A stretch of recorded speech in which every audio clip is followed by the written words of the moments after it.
told the guys in the locker room after the game that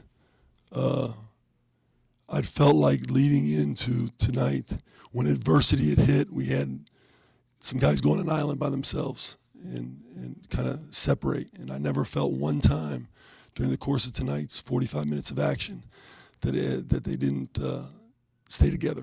So really big positives in that. The second half adjustment was we came out and we full court pressured, and we got after them defensively. We started trapping. We tried to make the game. They were running the shot clock down each and every time down. They were trying to shrink the game, which is what they should do with such a small, roster in terms of available players. And as talented as they are in terms of making plays offensively, they just constantly put you in one-on-one situations, which is probably the way to win for them at this period in time. The challenge for our guys going into the game that came out to fruition tonight, we were 1.07 points per possession in second half defense, 0.88 points per possession first half, which equates to about 25-point half. 1.07, I don't even know what that equates to, a lot. So we did a heck of a job. I think they had 11 points with like maybe 5 or 6 minutes to go in the second half. So in terms of the scoring in the second half. So I was really proud of those two things. Obviously losing the lead at the end was based on missed free throws, missed blockouts, and some untimely fouls. Is the lack of a voice a product of halftime? No, I didn't have a voice yesterday. What was the message at halftime? Other than full court press, was there anything else you guys were focused on? No, didn't have to make a whole lot of adjustments other than we got to bring energy and we got to be physicality.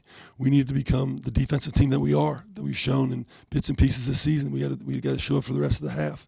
And Keith Williams, I didn't play much in the first half because he wasn't locked in, and I told him that. And he came out and he played with the chip on his shoulder and he changed the game. You mentioned at some point this offseason that Keith has like the perfect, you could create someone in the lab for your system. Keith's athleticism would be that. Did he show that in the second half, especially on defense? He did. Yeah, he did. Now, you got to add the other pieces. So you got to add the focused energy, staying locked in for periods of time, sustaining mental effort. When you have that, you have a chance to be successful. Why is it so hard to be consistent on defense? I don't know that we aren't consistent on defense. I think the one half where we gave up so many points was a product of a number of things. I think our defensive numbers are solid but not great. I think a lot of it has to do with the fact that the fact that we're a one-half defensive team right now is sustaining it in terms of your mental focus and not letting the offense affect the defense. I think right now our offense affects our defense too much. What about on the flip side, when you're able to create turnovers and get out in transition, that seems to be where you guys sometimes thrive? Yeah, there's no question. I feel like we're middle ground on a lot of things right now. We need to become better at certain few, and I'm going to evaluate what those things are over the next 24 hours. I know offensive rebounding's one, and it looks like this team, we're not an executing team right now, and I don't know when that's going to happen. So we're going to have to create stuff off turnovers and scoring opportunities off turnovers, and that's the way it is right now. Not a great shooting team, so we're a team that's got to create other opportunities. Mika provided some real good minutes for you at the point guard position. Just him being a freshman, how does that impact you? I thought he was outstanding. I thought his energy was really good. Goes back to consistency. I know you guys hear me preach about it a lot, but he's been really good in practice. And I'm a firm believer if you're really good in practice, you have the opportunity to be really good in the games. And his energy, he's defending. You don't play here in this program as a freshman unless you defend. And him and Zach have started defending more, and JD as well with his energy. But, Micah provides the offensive punch in spots for us that was very much needed tonight. For you specifically, how rare or unique is it to have a freshman, especially a point guard, earn that trust from you so early in the season? It's such an important position. I mean, we got to solidify a little bit more in terms of getting more out of the position as a collective unit. I've had a freshman start or play a lot for me every year. I've been a head coach, not necessarily at that position. Do you think just these games where they're close to the end, maybe for guys that were on this team last year or came from winning programs in high school or transferring in, do you think it's kind of a reality check when you have back-to-back overtime and fighting adversity? Do you think that kind of wakes them up a little bit when you're trying to mold a team together at the beginning of the year? Yeah, if we can figure out a different way to wake them up, that'd be great. They played a lot of close games. I mean, they traditionally played a lot of close games over the last several years.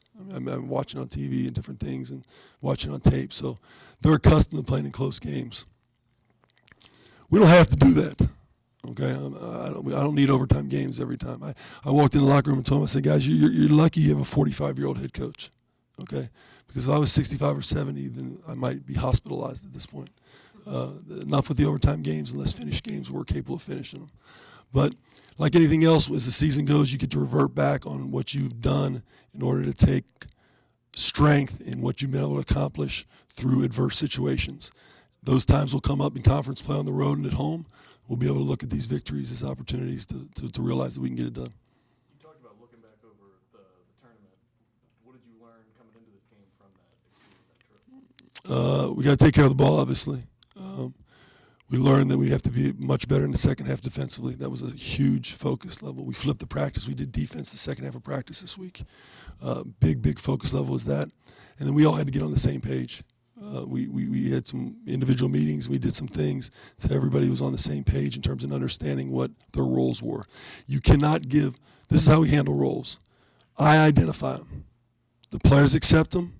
We star in them. You can't identify roles with a new coaching staff the first game of the season.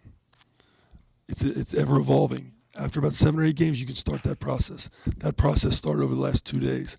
I thought you saw it matriculate on the court tonight. John, you got 34 points in your team. Are you looking to play a little bit more inside outside with your offense as you guys get in rhythm? Very much so. I didn't think Chris had 0 points in the first half, and it was a large part to Chris. Chris didn't get after it in the first half, and he did in the second half. Now part of it was we got in transition with some loose balls. We got offensive rebounds. We went 50-plus paint touches a game. You get paint touches through dribble penetration, offensive rebounds, and post touches. Okay, so we need as many offensive rebounds and post touches as we can get. What do you learn about yourselves and your team when you compete in such close competitive games like you have over the last 4 or 5 games? Just just for the whole team. I mean, just letting everybody know that we got each other's back. Just we've been in a lot of overtime games this year, and we just gotta be there for each other. It's adversity, and we just gotta face it and get through it. Do you feel overcoming that adversity early in the season like you have will help you for the conference and then hopefully then the postseason? Yeah, we definitely had adversity, and we wasn't good at it at first. We was struggling through it, and now we're getting there as a team and just cheering each other on. Mike, I'm sure your guys are sick of blowing these double-digit leads, especially late in games. What is it? What can you guys do to change that? First we gotta get back in practice and look at the things that we gotta fix. And I just feel like we just gotta execute in the moments and just lower down our mistakes and just guard the ball. I feel like just defense for real. Jarron, on the flip side, you guys were downtown and came back early in the second half. What was the message at halftime? What do you think flipped it? Guarding the ball. Actually, we do points possession, so we just trying to stop them we compare the first half to our second half, and we see what we need to work on. We also worked on it a lot in practice, so we definitely came out and in the second half did what we had to do. Is he giving you those stats at halftime? Yeah. A lot of numbers. Yeah. Mika, what do you think's led you to sort of breaking out these past 2 games, scoring double figures? I'm just doing my role.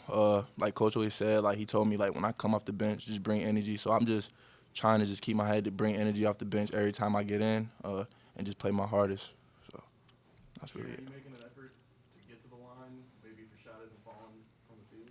Yeah, a lot of teams are just really clogging up the paint and not letting me get in. So I got guys like Mika, Javen, and them all can knock down a 3. So just finding them. Whether it's in practice or I know it's your first year, but you guys have seen kind of Keith go on those spurts before, I'm guessing, like he did right there in the second half. Is that just something his athleticism allows him to do? Yeah, Keith, it was a big spark for us at that moment too. He can do that every time in any game. Keith, he's very athletic and he's a great player. Jarron, what was your take on that Step Brothers poster with you and Javen? Walking out, they held it up, and I just started laughing. I know, obviously, you missed the last game. How's the foot ankle feeling? My ankle's feeling good. Been doing treatment and everything. Just staying up on top of it. Mika on that block, think it was clean. Oh yeah, most definitely, without doubt, most definitely. But yeah. Conversation with the ref after that one. He just told me, just don't say none and don't look over him next time you do that. So next time I won't do that. I don't know. Maybe I will. I don't know. It was just the emotion for real. So that's all it was. That's probably the first moment you've had in fifth third like that with kind of the crowd coming back after the closing that deficit. What were your thoughts of just the environment? The environment was good. Obviously, the fans, they had a lot of energy that brought it to us. So, I mean, it was different. It was my first time for experience, but I feel like I just kept my head and just played for.